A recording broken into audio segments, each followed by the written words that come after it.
commencer, un grand merci à tous de m'accueillir ce soir avec vous. On est très nombreux, c'est assez impressionnant de se dire qu'il y a plus de 130 personnes de l'autre côté de l'écran. Je vous remercie vraiment tous. Voilà, je vais tenter d'apporter un témoignage tout simple de ce que nous faisons chez les Prairies Bio. Et j'ai une petite dizaine de minutes pour le faire. Donc, je veux bien le premier slide, le seul d'ailleurs, si c'est possible.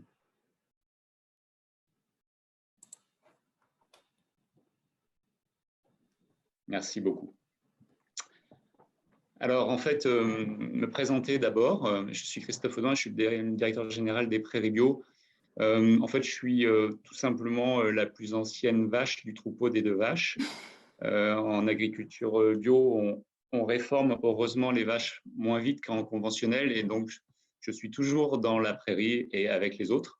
Et j'ai cette chance de partager cette aventure intrapreneuriale extraordinaire qui a été montée il y a 14 ans chez Danone. Et j'ai été, moi, télescopé par cette aventure il y a 13 ans, donc j'y suis depuis quasiment le début. Avant d'être chez les deux vaches, finalement, ce que je voulais vous apporter ce soir, c'est j'ai fait plein de choses chez Danone et en fait, j'ai conduit ma carrière professionnelle exactement comme je pratiquais à l'époque le sport. Je suis un coureur, j'adore courir.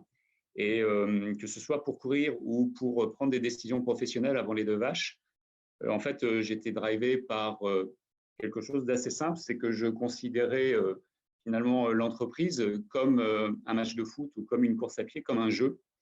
Et ce jeu-là comportait des règles assez simples, il ne fallait pas faire d'erreur, mais tout le but de ce jeu-là était de gagner, d'aller vite, courir toujours plus vite, améliorer mon temps en permanence au marathon, au semi-marathon. Voilà. Et puis, avec les yaourts que je vendais ou que j'inventais à l'époque, faire en sorte de faire de la croissance sans fin, gagner de la part de marché sur des indicateurs qui sont ceux de l'entreprise classique. Donc, en fait, d'une certaine façon, j'utilise parfois cette métaphore, nous étions dans l'entreprise sur une sorte d'autoroute qui est celle de la croissance sans fin, avec quelques rambardes de sécurité qu'on pourrait appeler, moi j'appelle la RSE à l'ancienne, c'est-à-dire pas sortir de la route, donc essayer de faire les choses correctement, mais essayer d'aller vite et très peu de panneaux de limitation de vitesse. Donc les excès de vitesse n'étaient pas sanctionnés, ils étaient même plutôt encouragés. Et moi, ça m'éclatait de courir très vite ou de vendre toujours plus de yaourts. Et puis, en fait, quelques temps avant d'arriver chez Devache, je suis tombé malade personnellement. Et du coup, ce qui m'est arrivé m'a forcé à me poser des questions sur mon activité sportive parce que tout simplement, mes performances sportives n'étaient plus du tout les mêmes avant et après ce problème de santé. Et donc, j'ai dû repenser finalement ma raison d'être d'une pratique sportive. Et parce que c'était nécessaire, parce que je n'avais pas le choix, parce que j'étais malade. Et donc d'une course pour la performance, je suis passé à une course pour les autres, courir avec les autres. Je suis passé pour une course pour découvrir des nouveaux lieux. Je me suis mis à faire du trail. Et puis une course aussi pour aller plus loin, pour courir longtemps. Donc plutôt être durable plutôt que d'aller vite.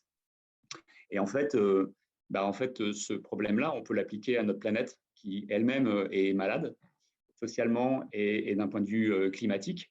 Et du coup, les questions que je me suis posées à titre personnel, je me suis aussi posées à titre professionnel dans le pilotage et de mon entreprise, les Prairies Bio. C'est comme ça qu'on en est arrivé tout doucement à ce travail sur la vision que vous voyez ce soir, que je partage avec vous, et notre vision, nous, les deux vaches, qui est de complètement se poser aussi la question de à quoi sert une entreprise quand on est sur une planète qui est en danger et qui est assez malade. Et donc, pour nous, c'est devenu une évidence face à ça que le rôle de l'entreprise, c'est d'être un acteur de ce changement, faire partie des solutions et justement inventer un nouveau modèle d'entreprise qui puisse contribuer justement à répondre aux enjeux climatiques et sociaux. Et en ce sens-là, c'est évidemment ce qui nous rassemble avec la communauté Bicorp. Et donc, une fois qu'on change le paradigme de l'entreprise, finalement, l'autoroute dont je vous parlais, elle se renverse complètement, c'est-à-dire que la route sur laquelle on est c'est celle justement de l'amélioration des enjeux climatiques et sociaux. Et les rambardes de sécurité, à gauche, c'est celle des indicateurs financiers d'une entreprise, parce qu'on est une entreprise et on doit rendre des comptes. Et puis à droite, c'est la rambarde de sécurité de la demande, c'est-à-dire évidemment s'assurer que ce qu'on fait est en adéquation avec ce qu'attendent les consommateurs. Mais la très bonne nouvelle, c'est que nos consommateurs sont avant tout des citoyens et que les attentes, elles ne sont pas simplement un consommateur, parce que je trouve que c'est assez dégradant. Ce sont celles d'un citoyen et les attentes sont sociétales. Notre planète est malade et il a donc fallu prendre des décisions, et je voulais illustrer une décision importante qu'on a prise et qui illustre ce travail sur la vision. C'est celle qu'on a mis en place à travers le commerce équitable. Alors, le commerce équitable, on ne l'a pas fait, je vous le dis avec une grande franchise, parce qu'on avait envie de répondre à un trend de consommateurs qui étaient en attente justement de produits bio et équitables. On l'a fait parce que ça faisait plus de 10 ans qu'on travaillait avec nos éleveurs en bio. On leur demandait un certain nombre de choses très, très exigeantes et qu'on constatait depuis des années que ces agriculteurs-là étaient exposés de plus en plus fort aux aléas climatiques. Eux qui travaillent sur le vivant se retrouvaient avec une activité d'entrepreneur à haut risque sur lequel tout bougeait autour d'eux, que ce soit le vivant des prairies, le vivant de leurs vaches et puis évidemment leur famille. Donc, on s'est dit très vite qu'il était important d'encadrer notre certification bio par un encadrement en équitable qui permettait du coup par l'équitable, par un contrat qui est extrêmement bien monté, qui permet de la sécurisation via un prix minimum garanti, via une rémunération sur les coûts de production, via un engagement sur le long terme, via un fonds filière de 2% de la valeur du lait acheté. C'était la meilleure solution finalement pour leur donner la possibilité d'abord de toujours être là dans quelques années, quelles que soient les crises sociales et climatiques, mais aussi de leur permettre de mettre en place des changements et des améliorations pour encore améliorer l'agriculture biologique. Et donc, c'est comme ça qu'on en arrive à ça. Pour faire cela, on a dû faire des arbitrages assez conséquents parce qu'évidemment, nous ne souhaitions pas que nos yaourts soient vendus plus cher dans les hypermarchés, dans les supermarchés. Et donc, on a décidé de faire des arbitrages parce qu'il nous semblait plus important d'aller mettre de la valeur dans les filières plutôt que d'aller les mettre dans du média, de la communication ou de la PLV ou de la promotion. Et donc, on a fait ces choix courageux qu'on a assumés avec nos clients. Notre planète est malade, mais je pense qu'elle l'est même encore plus qu'on l'imaginait quand on a fait ça. Et moi, le message que je veux vous faire passer aussi, c'est que j'ai bien peur que ces arbitrages, par exemple, que nous avons fait sur l'équitable ne suffisent pas pour continuer à répondre aux enjeux climatiques et sociaux. La crise du Covid est en train de nous montrer que nous sommes dans le dur, qu'il y a moins en moins de chair et de muscles autour de l'os et que finalement, on se retrouve dans des niveaux d'interdépendance entre nos parties prenantes qui sont d'une proximité effarante et presque effrayante. C'est pour ça que je vous ai montré ces deux lits. En fait, on est en train de comprendre en ce moment que pour un jour rêver de pouvoir partir dormir dans un hôtel de luxe à l'autre bout du monde, il va falloir déjà commencer par mettre des lits de réanimation dans les hôpitaux, parce que c'est peut-être la seule possibilité pour qu'on se reconfine pas et qu'on se retrouve dans une situation comme celle-ci. Donc, on se rend compte que tout est complètement lié. On se rend compte que si on n'a pas de caissière dans nos supermarchés, eh bien, on ne sera plus capable de vendre nos produits. On se rend compte que si on n'a plus d'éleveurs et de producteurs dans les fermes, on va tout simplement à un moment manquer de matières premières et ne plus être autonome d'un point de vue alimentaire.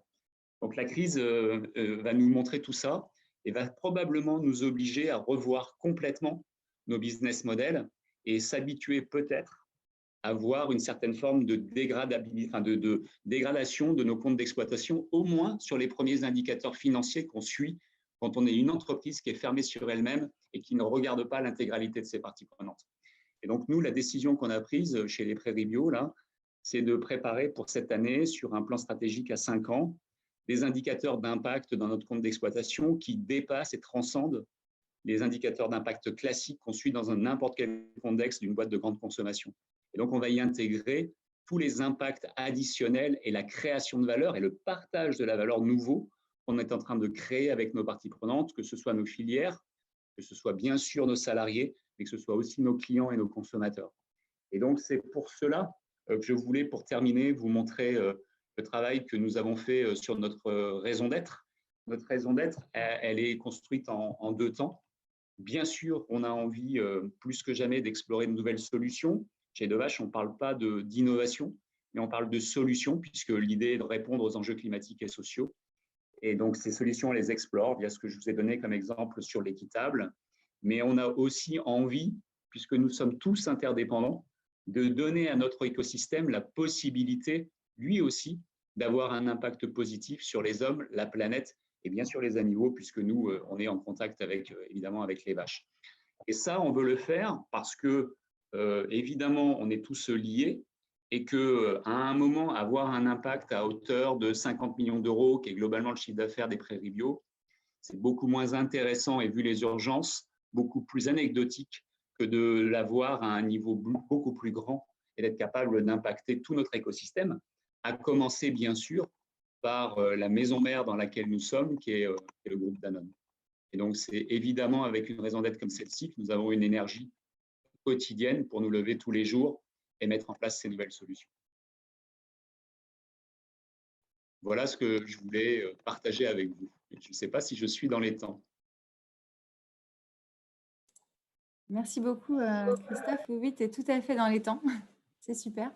Alors, le parti pris qu'on a eu pour ces afterworks, c'est d'avoir un binôme d'intervenants avec un externe et un interne de l'écosystème d'entreprise Mullier. Et donc, pour cette première édition, on a la chance d'avoir avec nous Christian qui va nous partager son expérience avec le projet de relocalisation Le Cube. Je rappelle pour les questions, vous pouvez les poser dans Klaxoon. Marie a remis dans le chat le lien vers le Klaxoon. Et si vous avez des difficultés, n'hésitez pas à contacter Marie également par le chat. Voilà. Christian, je te passe la main. Merci beaucoup, Christophe. Bonsoir à toutes et à tous. Je suis ravi et honoré d'être parmi vous ce soir. Effectivement, moi, j'occupe une mission de leader RSE chez Pimkie et par conséquent chez Fashion Cube, qui est donc l'écosystème de marques mode qui comprend Pimkie, Jules, Ebris, Bisbee, Rouge-Gorge, Grain de Malice, Orsay. Et je suis également porteur d'un projet que je vais vous présenter juste après. J'ai une petite vidéo à partager avec vous qui va vous donner le sens et la mission que l'écosystème Fashion Cube s'est donné. Mathieu, je vous laisse. L'industrie du prêt-à-porter ne s'est pas réinventée depuis sa création, il y a près de 40 ans. Le monde, lui, s'est totalement transfiguré. Nos process se sont surtout modernisés, mais pas transformés. Nous observons les évolutions dans toutes leurs composantes, les meilleures comme les pires. Une surabondance de biens jetables, induisant la surconsommation des ménages. Une part importante de collaborateurs désengagés au travail. Un gaspillage des ressources qui s'accélère, une planète qui s'épuise, une perte de valeur. Nous cherchons à créer ce qui est beau et à faire quelque chose de différent, en harmonie avec les aspirations d'aujourd'hui et de demain. Nous voulons aujourd'hui basculer de toujours plus à nettement mieux. Ainsi, toutes nos marques s'engagent pour créer un nouveau fashion business model. Nous visons le zéro waste, le zéro gâchis. Zéro waste dans l'engagement de l'épanouissement de chaque talent. Zéro waste dans la valeur délivrée à nos clients. Zéro waste dans la co-construction de valeur avec nos partenaires. Zéro waste dans l'impact sur notre planète. C'est très ambitieux, un peu utopique. Et alors ? Nous voulons inventer une autre façon de travailler, en libérant et responsabilisant chaque talent.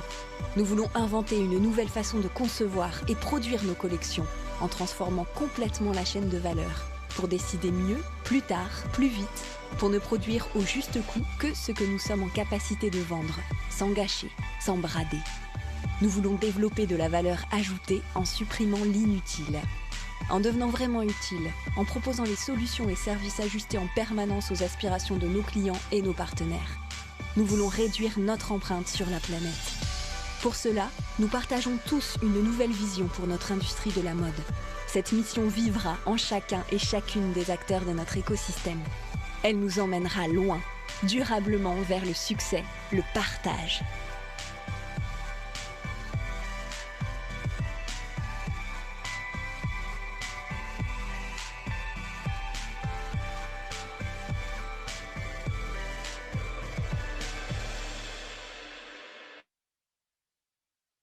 Voilà, je pense que cette vidéo repose bien la mission qu'on s'est donnée côté Fashion Cube, et je pense que ça fait aussi écho à ce que Christophe nous présentait juste avant, c'est-à-dire cette recherche d'un sens et probablement d'un nouveau business model en phase avec les attentes de nos consommateurs et en phase avec nos attentes aussi.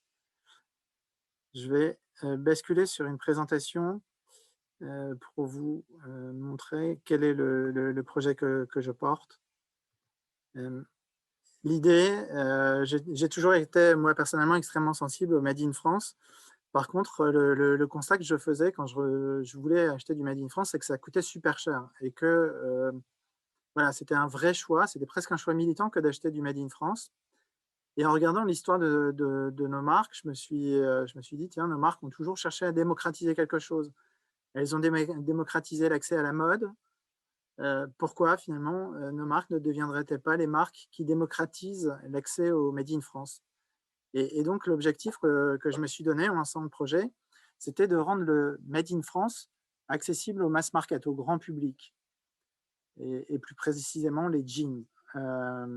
Parce que les jeans sont des produits iconiques de nos garde-robes, parce que les jeans sont des produits impactants et très polluants.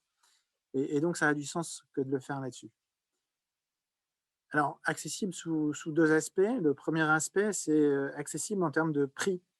Et mon objectif, c'est de faire en sorte que les jeans fabriqués en France ne coûtent pas plus cher, ou en tout cas pas dans des proportions trop importantes, plus cher que les jeans équivalents fabriqués aujourd'hui en Asie.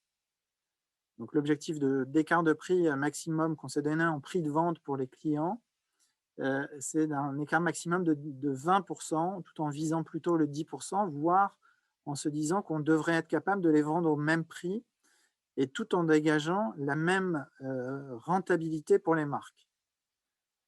L'autre point qui peut nous aider à rendre ça accessible au grand public, c'est que dans nos marques, sur nos plateformes Internet, sur nos sites marchands, chaque jour, on a des dizaines de milliers de personnes qui se connectent. Et donc, on a un effet notoriété sur le marché qui nous permet de nous mettre à une échelle, qui nous permet d'avancer sur le projet bien plus rapidement que si on partait de zéro. Donc, ce qu'on en attend, c'est bien entendu de minimiser l'impact environnemental de nos produits et des produits qu'on vend, sous deux aspects. Le premier aspect, c'est qu'en fabriquant en France et en fabriquant dans notre usine, on va être capable de maîtriser l'énergie qu'on va utiliser, on va être capable de maîtriser le devenir des chutes de production. Et ça, c'est quelque chose déjà d'important d'un point de vue environnemental. Un autre bénéfice attendu, c'est qu'en produisant localement, on va réduire le temps entre le moment où on décide de faire un produit et le moment où il arrive dans les magasins. Et donc, on va être capable de limiter la surproduction. Les quantités qui vont être commandées à l'usine vont être beaucoup plus proches de ce qu'on vend, et ça va permettre de répondre à un de nos mantras internes qui est ne produire que ce que nous vendons. C'est très important d'un point de vue environnemental, mais c'est aussi très important d'un point de vue économique, puisque ça veut dire qu'on va limiter les résiduels en fin de collection. Ça veut dire aussi qu'on va avoir un effet positif sur la décote des produits. Et d'ailleurs, le fait de produire en France, ça va aussi nous permettre de redonner de la valeur au produit, en ce sens que, bien entendu, le produit a de la valeur par le fait d'utiliser telle ou telle matière, d'avoir telle ou telle détail de finition. Mais j'ai aussi la conviction que la valeur du produit, c'est aussi son bénéfice social, son bénéfice environnemental.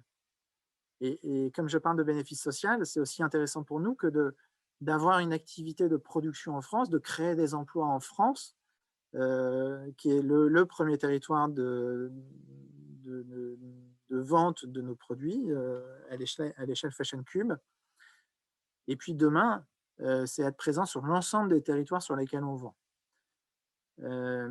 Et puis, il y a aussi une volonté de se mettre en réseau et de fonctionner avec l'ensemble des écosystèmes locaux, régionaux, interrégionaux, et d'aller chercher en fait les innovations dont on va avoir besoin pour pouvoir atteindre cet objectif.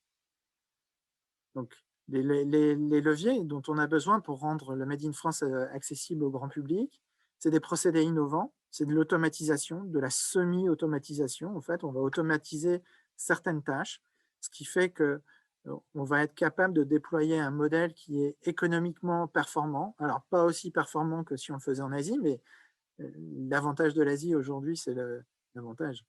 En tout cas, c'est là où l'Asie est compétitive, c'est sur les coûts salariaux. De ce fait, pour produire en France au niveau attendu, il faut qu'on vienne atténuer l'impact du coût de la main-d'œuvre. C'est en ce sens que l'automatisation est importante. On va créer des emplois, pas autant que si on prenait le modèle ISO Asie, mais si on prenait le modèle ISO Asie, on ne serait pas capable de faire du Made in France accessible. On a aussi, je le disais, plein de clients qui rentrent dans nos magasins chaque jour, qui vont sur nos plateformes Internet. Donc, on a un effet volume extrêmement important. Et par rapport à une marque qui commencerait de zéro, nous, on a un réseau d'écoulement, on a des clients, et donc on a un effet volume qui est intéressant et qui nous permet d'aller chercher des technos qui ne sont pas, amortissables sur de petits volumes. Produire en plus juste de nos besoins, ça c'est aussi un levier, je l'ai évoqué. Redonner de la valeur au produit, je l'ai aussi évoqué. Et puis un autre levier extrêmement important, la vidéo vous l'a montré, c'est que nos marques sont convaincues et en mouvement vers le progrès social et environnemental. Elles ont pleinement conscience que pour être une marque de demain, il faut se préoccuper de l'environnement et il faut aussi se préoccuper de la partie sociale. Alors, comment on va faire si on compare la France par rapport à l'Asie, notre objectif en termes de prix de vente, c'est donc de se situer à un écart maximal de 20% par rapport aux produits asiatiques équivalents. On ambitionne de baisser notre décote sur ces produits fabriqués en France de 5 points et on ambitionne d'avoir moins de résiduels. Je pense qu'on en aura toujours un tout petit peu. Et idéalement, on aimerait, alors je pense que le sujet de la TVA reste encore une utopie, mais on aimerait que les pouvoirs publics puissent nous accompagner et qu'on puisse demain distinguer et encourager les productions françaises finalement en les pénalisant moins par la TVA ou par un autre biais d'ailleurs, et en encourageant en fait ce genre d'initiative de façon à les rendre économiquement compétitives et faire en sorte que nos clients soient capables de ne pas faire de sacrifices lorsqu'ils achètent du Made in France. Voilà, donc c'est ce que j'appelle raisonner en coût complet, hein, c'est regarder l'ensemble des composantes de la rentabilité d'un produit. Et classiquement, dans nos marques, on anime nos acheteurs sur le taux de marge entrée. Là, il va falloir qu'on change la façon d'envisager le sujet. On va regarder plutôt combien d'argent on dégage en sortie de caisse et on va remonter l'équation.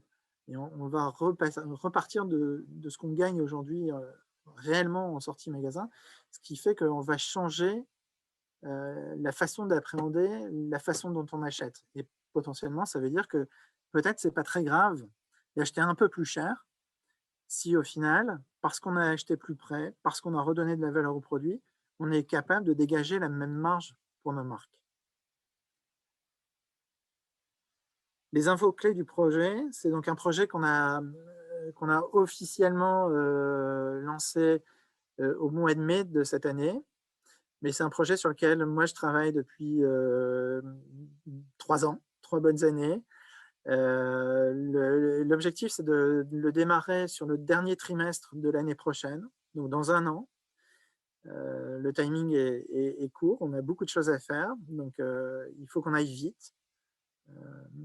Notre objectif à terme, c'est de produire 410 000 jeans annuels. Ces 410 000 jeans annuels, ça représente 6% des volumes de jeans vendus par Fashion Cube dans une année normale. Je pense qu'en 2020, on aura peut-être des chiffres un peu différents, mais sur une année normale, c'est 6% de nos volumes. Ça représente 75 emplois. Ça utilise une partie de semi-automatisation. On va commencer avec du tissu qui viendra de l'étranger, probablement. Mais voilà, il ne faut pas être plus royaliste que le roi. Et aujourd'hui, ce qui rend le Made in France cher et c'est essentiellement la partie confection. Donc, dès qu'on aura démontré que la confection française peut ne pas être chère, peut être vendue à des tarifs proches de ceux des produits asiatiques, on réintégrera plus complètement une filière de production 100% locale. On est accompagné par la MEL, par Roubaix. Ouais, alors je le disais sur les volumes, l'objectif de 410 000 jeans, c'est notre objectif en année 3. Sur la première année, on va démarrer avec 160 000 jeans. Ça représente un investissement total de 3 millions d'euros. Et de base, diriger une usine, mettre sur pied une usine, ce n'est pas notre métier, ce n'est pas notre champ de compétences.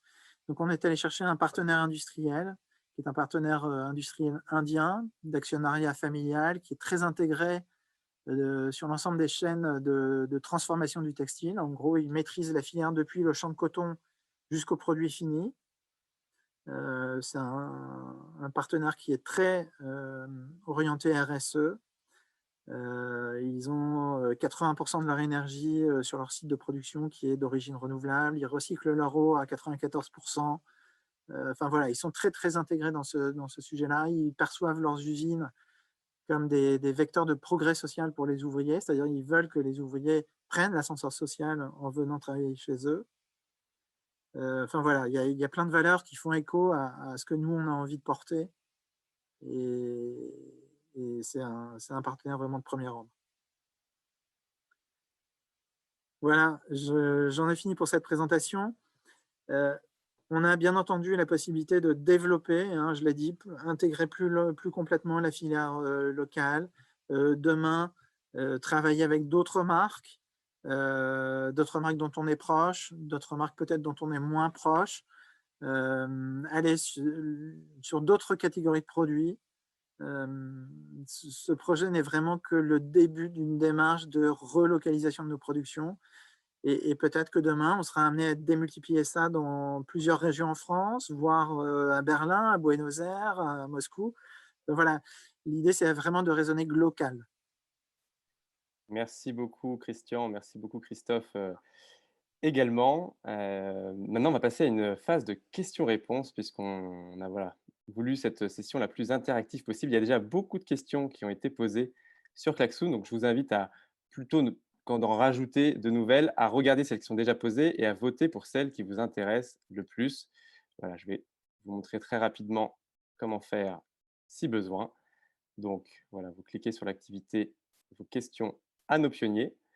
Vous cliquez sur les 49 questions qui ont déjà été posées. Voilà, 49 idées. Donc, il y en a beaucoup. Vous allez avoir du boulot, Christophe et Christian. Prenez le temps pour respirer un peu. Et pour voter, si une question vous intéresse, vous mettez un petit cœur, tout simplement. Voilà, je vais vous laisser 1 à 2 minutes pour découvrir les questions et puis voter pour celles qui vous intéressent le plus afin qu'on puisse leur poser en priorité celle-ci.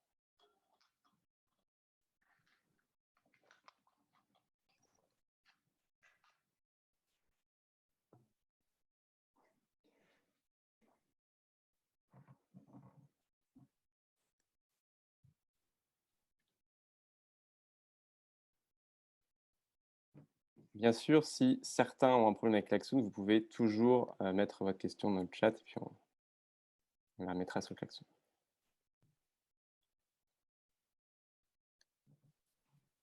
Christophe et Christian, vous pouvez voir les premières questions pour l'instant à l'écran qui recueillent le plus de suffrages.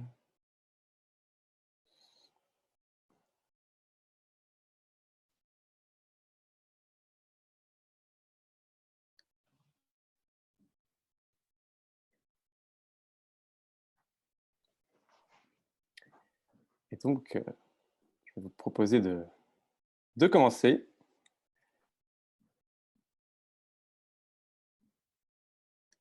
Avec la première question qui est pour toi, Christian. Le cube, pourquoi du neuf et non du recyclage de matière? Oui, d'ailleurs qu'on peut rapprocher, je pense, de la deuxième question. C'est une excellente question. Je pense que ce n'est pas l'un ou l'autre, c'est l'un et l'autre. Il faut qu'on continue à produire des vêtements neufs parce qu'aujourd'hui, premièrement, on ne peut pas utiliser 100% de matière recyclée, mais c'est aussi un axe de travail extrêmement fort chez Fashion Cube que d'intégrer de plus en plus de matières recyclées. L'année prochaine, pour vous donner un ordre de grandeur, dans nos collections, on aura à peu près 12% de matières recyclées. C'est un chiffre qui va croître. On vise à 2030, alors pour l'instant de façon utopique, mais zéro virgin material, c'est-à-dire aucune matière vierge utilisée en 2030, c'est-à-dire que des matières issues du recyclage. Ça veut dire qu'on doit se mettre en ordre de bataille pour rendre ça possible. Sur certaines typologies de matières, ce n'est pas possible aujourd'hui. Le coton, par exemple, hein, c'est une fibre qui pose beaucoup de problèmes sur le sujet. Donc, les jeans qu'on produira en France pourront aussi utiliser des matières recyclées. Et ce que j'évoquais tout à l'heure, c'était aussi l'idée de se dire on commence par la confection, mais demain, oui, l'idée, c'est aussi d'être sur une filière 100% locale qui démarre de la collecte de vêtements et de mettre en place une filière de transformation qui nous permet de repartir de ces vêtements dont les clients ne veulent plus, en tout cas de la partie des vêtements dont les clients ne veulent plus, qui n'ont plus d'autre intérêt que de finir en recyclage. Il y aura une partie qui finira en seconde main, une partie qui finira en upcycling, peut-être en objet de lifestyle, mais il y a une partie qui finira en recyclage. Et l'objectif à terme, c'est bien d'aller vers du 100% matière recyclée. Voilà, c'est une réponse longue à une question qui était courte.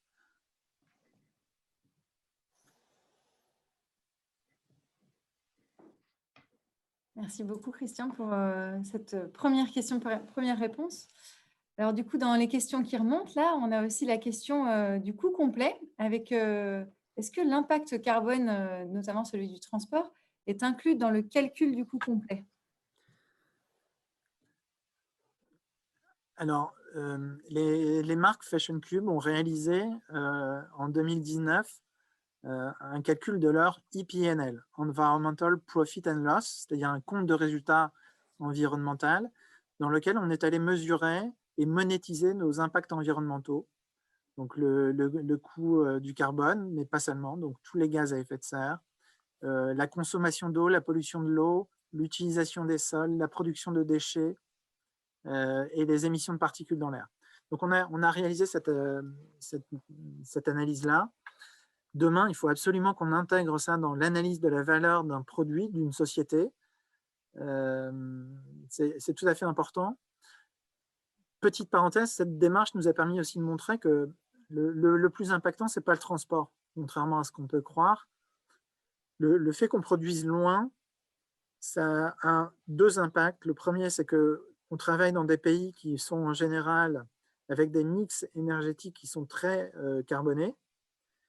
Alors, certaines des marques travaillent dans des usines qui utilisent de l'énergie renouvelable. Hein. Ça, c'est aussi un fait. Mais donc, produire loin, c'est d'abord aller sur des pays qui ont des mix énergétiques très carbonés. Et puis ensuite, l'impact environnemental, il est essentiellement lié à la production de la matière première.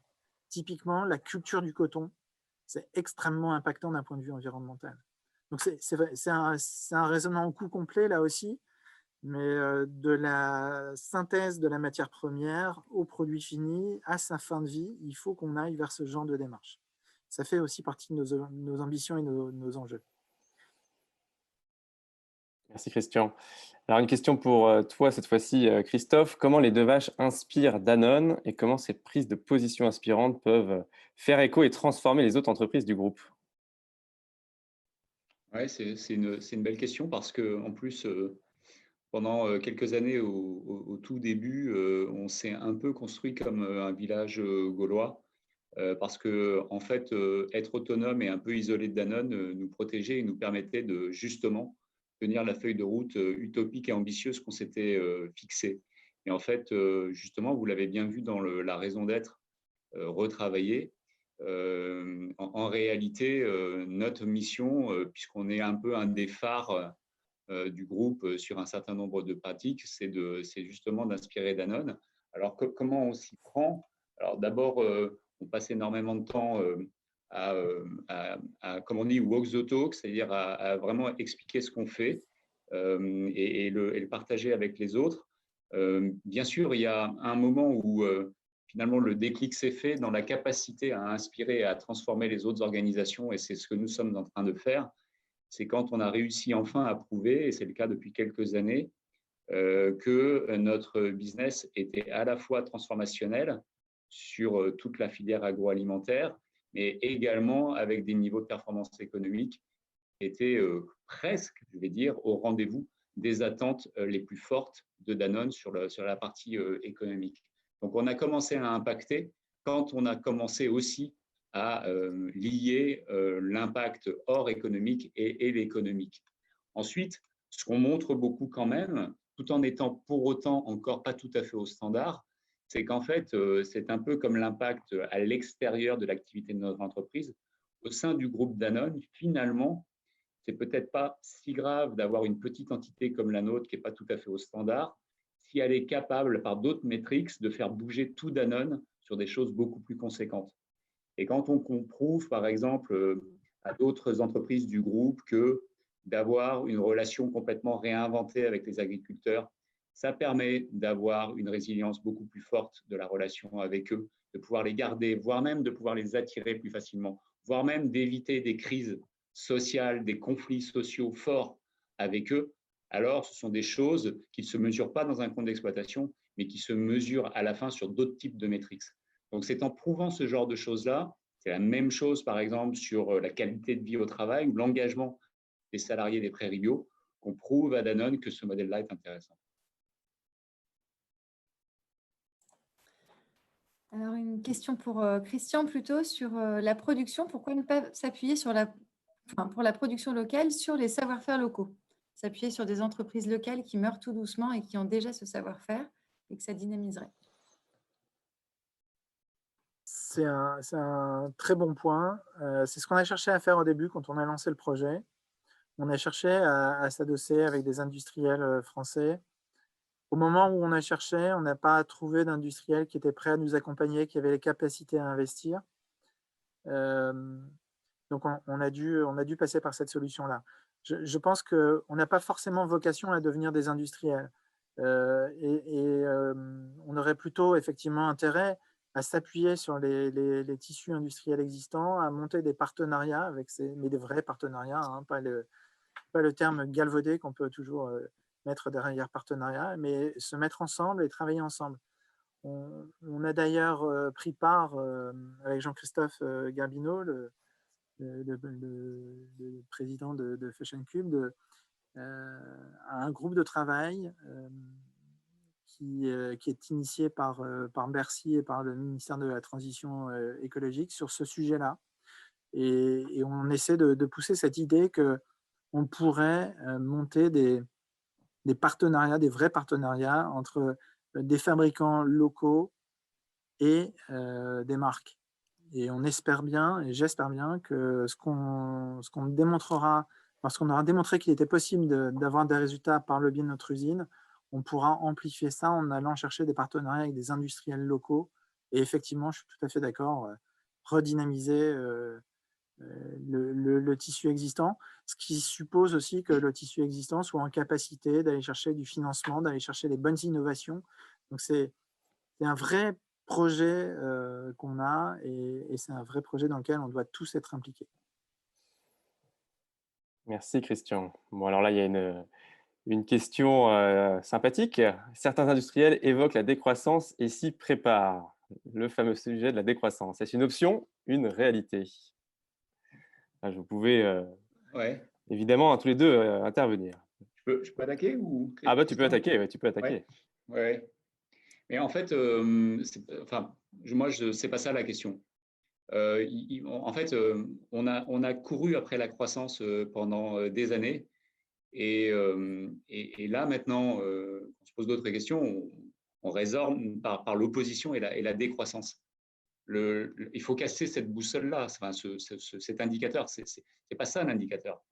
C'est comment faire de l'entreprise un acteur politique dans notre monde, un acteur de changement, et en fait, comment essayer, alors à la limite, si je veux bien ajouter des indicateurs un peu proches de la décroissance, comment essayer d'améliorer les choses avec moins, quoi.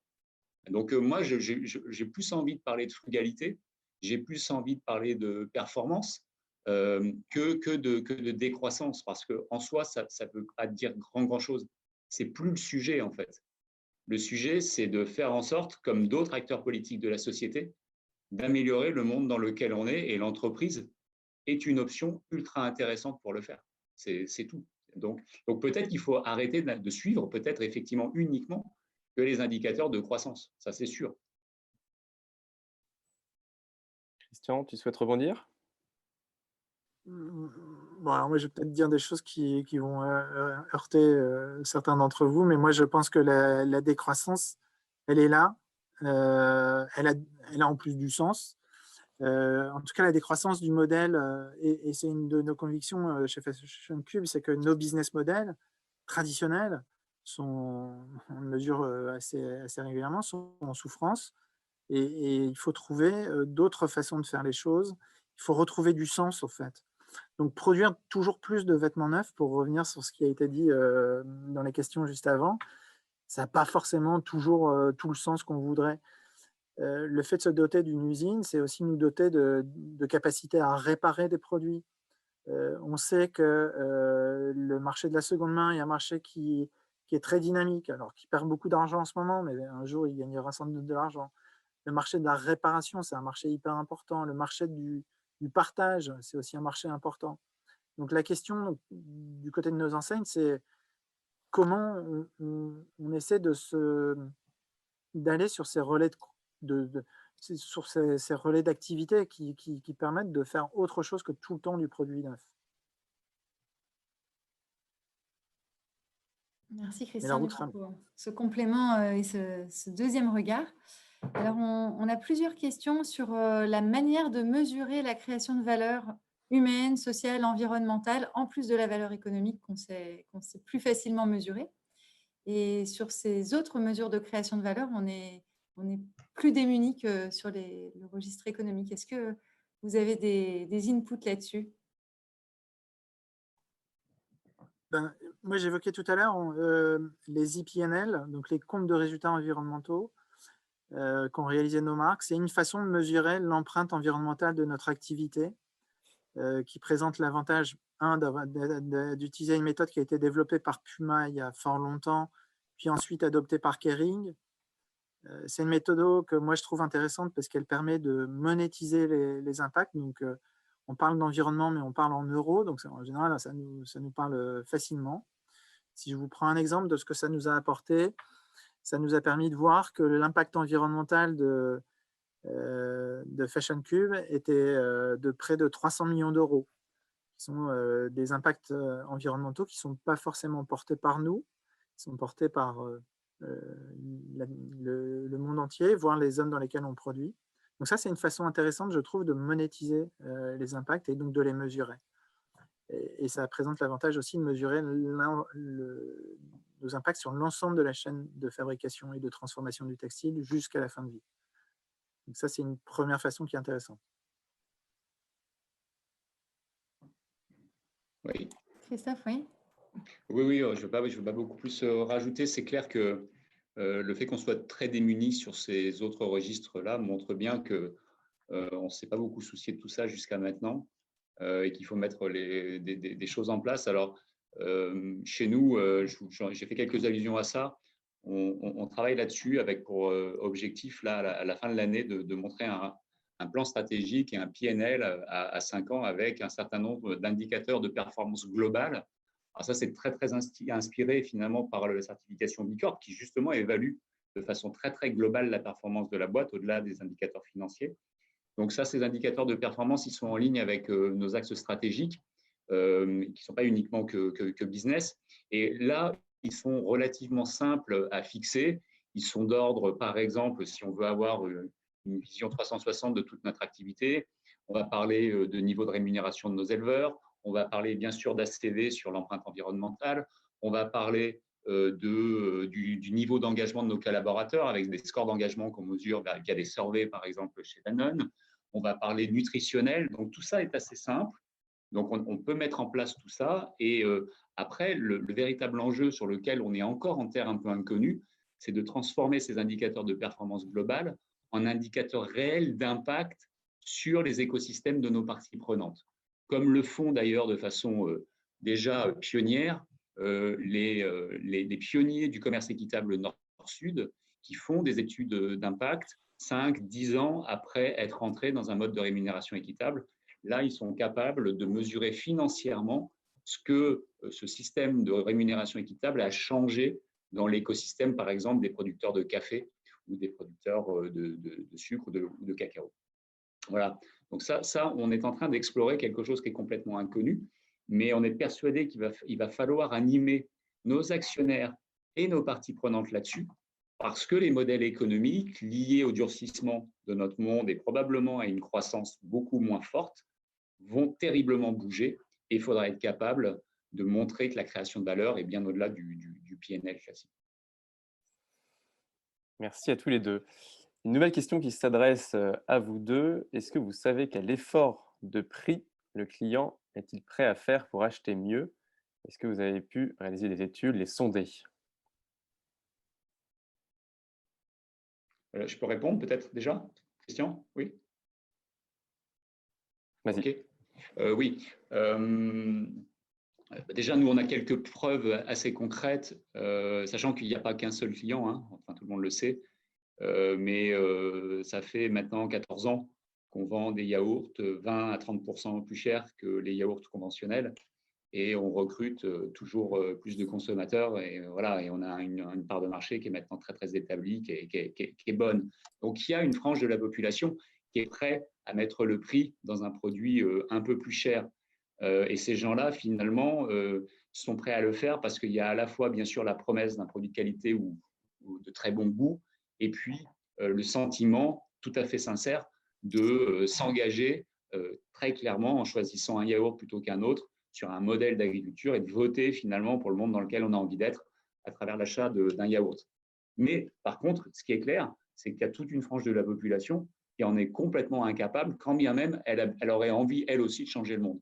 Et donc ça, c'est un sujet, surtout quand on parle d'alimentation, par exemple, et quand on fait du bio, et quand on est plus cher que la moyenne, qu'il faut être capable d'adresser, parce qu'à un moment, c'est simplement une question de justice sociale, et tout le monde, comme tout le monde a droit en France de se soigner basiquement et gratuitement, c'est le principe de la sécurité sociale, et ben, on doit rêver d'un monde où tout le monde aura le droit de se nourrir sainement avec des produits sains et accessibles. Donc là, nous, on y travaille, et c'est justement aussi pour ça qu'on prépare un PNL et des indicateurs d'impact qui vont bien au-delà du financier, parce que même avec tous les arbitrages dont je vous ai parlé, à un moment, on touche à des limites, et pour adresser des sujets comme cela, il faut sortir du simple périmètre du compte d'exploitation d'une simple société comme nous. Il faut aller beaucoup plus loin sur l'impact.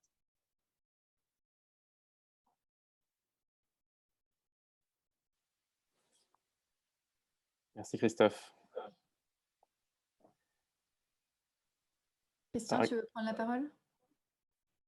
Bon, moi, j'ai déjà abordé ce point-là, hein. Je pense que alors, je suis d'accord avec Christophe, il n'y a pas un client, il y a plusieurs types de clients, mais je pense que le client qu'on vise nous, il n'est pas prêt à payer 3 fois plus cher son produit pour acheter du Made in France. Je pense qu'en revanche, si on est capable d'un point de vue marketing de bien raconter, de bien dire pourquoi le produit est un peu plus cher, et à nouveau, moi, mon objectif, c'est qu'on soit capable de vendre au maximum 10% plus cher que le produit équivalent. Je pense que le client est capable de faire cet effort-là. Quand on écoute les sondages, tous les Français se disent prêts à acheter plus cher et à payer plus cher pour du Made in France. En face, sur l'habillement, ce qu'on propose, c'est payer 3 fois, 4 fois le prix, et donc le taux de conversion d'intention, il est relativement bas, et je le comprends, et donc voilà, je pense qu'on a aussi quelque chose à faire sur le sujet. Alors, on a 2 questions qui se ressemblent beaucoup pour la suite, avec une question sur, enfin, les questions sont autour de la matière première, donc sur la partie jean, remplacer le coton, et sur la partie yaourt, remplacer le lait de vache, voilà, qui sont du coup des matières qui émettent du carbone. Est-ce que vous voulez... Qui veut commencer sur ce sujet? Ouais, j'essaie d'être bref, Christophe. Alors, nous, on pense à remplacer le coton, oui, par du coton. C'est-à-dire que, pour revenir sur les questions qui ont été posées juste avant, hein, Aujourd'hui, la meilleure matière à utiliser, si on doit utiliser, refaire de la matière, c'est de passer par des procédés de recyclage, parce que c'est là où on a le moins d'impact environnemental possible. Donc voilà, remplacer le coton, oui, par du coton, c'est probablement ce qu'on a de meilleur aujourd'hui. On n'exclut pas non plus d'aller chercher de nouvelles fibres, des fibres plus innovantes. On commence à parler de captation de CO2, de fabriquer du polyester à partir de CO2 et des choses comme ça. Donc, c'est des choses qu'on surveille, mais probablement que les meilleures matières premières seront les matières premières recyclées, plus que le lin ou autre. Merci beaucoup. Ouais, je vais vite sur la pertinence du lait végétal. Bien sûr que c'est un sujet tout à fait pertinent. Ce qui est vraiment pertinent, c'est nous, on n'oppose pas les modèles, on n'oppose pas les choses. Il y en a marre d'ailleurs de l'opposition systématique du lait de vache contre le lait végétal, de toutes ces choses-là. Ce qui est pertinent, c'est d'essayer d'équilibrer la diète alimentaire de nos citoyens et de leur proposer autre chose que de la protéine animale. Ça, c'est certain. Et puis, ce qui est certain aussi, c'est qu'on a une responsabilité très forte quand on est ancré comme nous dans un terroir comme celui de la Normandie, par exemple, et qu'on connaît tous nos éleveurs, que de les accompagner sur d'abord et d'une la réduction de leur empreinte carbone. Et là, on a des programmes de réduction de l'empreinte carbone avec eux, dans lesquels on investit énormément pour les aider à être plus performants, excusez-moi. Et puis également, être responsable et s'engager avec eux. Ils sont 50, on a été les chercher un par un. Donc, on doit les accompagner sur cette transition et on doit être capable aussi de continuer à les soutenir parce qu'il y a une place pour de l'élevage, mais avec une amélioration des performances environnementales, c'est certain. Et puis, on a une idée avec eux, qu'on a déjà partagée avec eux, c'est de possiblement les accompagner sur une transition végétale et d'utiliser leur surface et leurs prairies pour y faire pousser tant de l'alimentation pour leurs vaches, bien sûr, que potentiellement de l'alimentation végétale pour les hommes. Et ce n'est pas pour rien qu'on s'appelle les prairies bio, puisque des prairies partent tout ce dont on rêve de commercialiser, de transformer avec nos clients. Merci. Alors, je vais vous poser la dernière question. J'invite déjà toutes les personnes qui sont avec nous de ne pas partir à la fin des questions. Hein.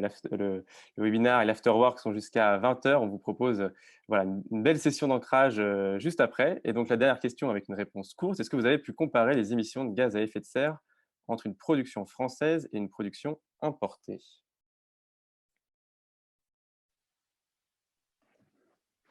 Parce que c'est pour moi.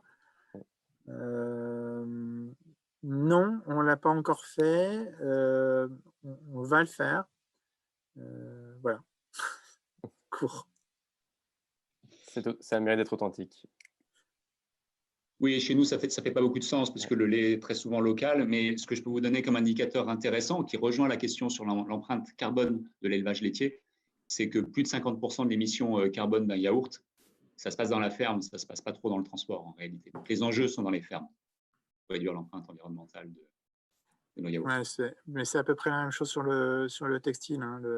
L'empreinte carbone, elle est essentiellement, ce que je disais tout à l'heure, sur la production de la matière première plutôt que sur le reste.